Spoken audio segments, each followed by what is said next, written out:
In this video, we will talk about the markup list. The markup list helps you to keep track of the different markups that you have added to the drawing. You can sort through and navigate your markups using the markup log. If you remember, previously we have added a lot of markups. Now the markup list is found at the bottom of the screen here.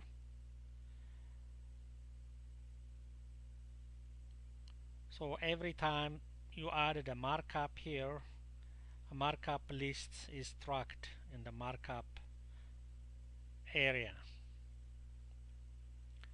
Like for example, if we go to the punch list view, and there are different kinds of punch lists. Now let us say I add different punch lists to my drawing. See, as soon as I added this one, it is tracked here, Then another one, you see it keeps on adding to the markup tool, to the markup list.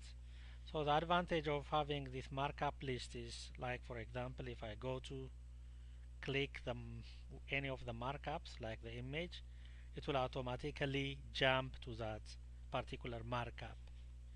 If I go to the flag, click it, it comes to that particular.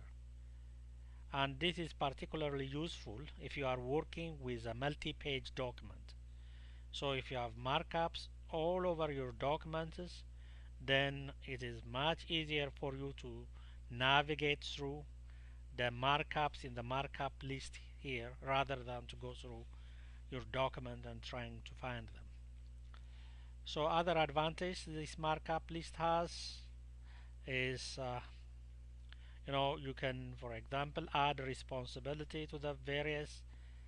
For example, in the punch list here, you want to give responsibility to the carpenter.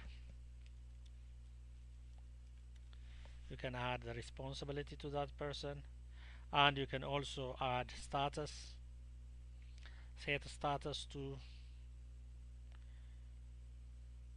rejected.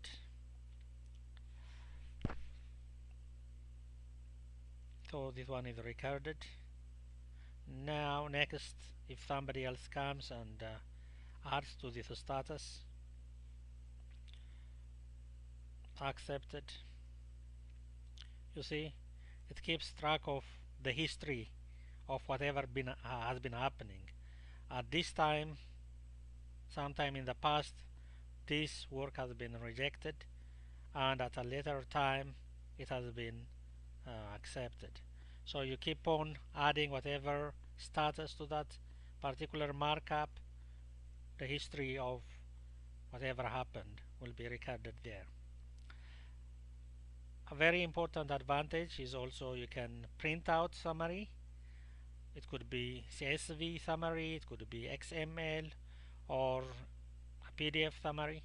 Like if I print this PDF summary of my markups, it will ask me how many pages I am interested in the current page.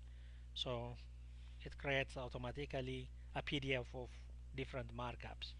So you see the different markups I have, all the summary information. So it is easy to go through this summary document and identify whatever is the situation with your markups. So as soon as I close this, no, I don't want to save this, then the markup page comes back again. You can also export markups. You can export a markup and you can import a markup.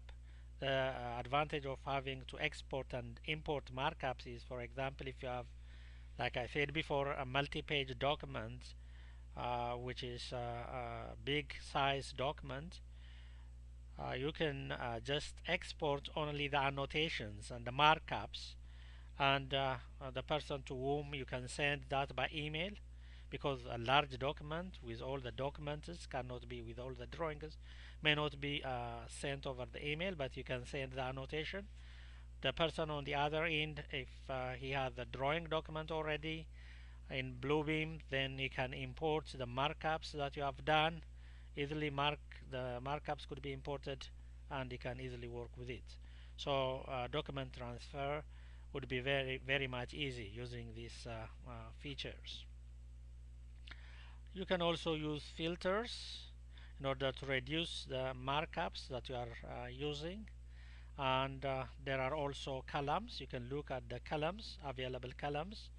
So there are so many attributes to the markup list that you can if you want, you can the status, you can remove it. Now it is not there, then you can toggle it back. The status is now back on. So it is up to you to determine which items and which property or attribute information to be kept for the markup. So this is really a very powerful tool, and it helps you organize, track whatever corrections, additions, or tracking you are doing on your drawing.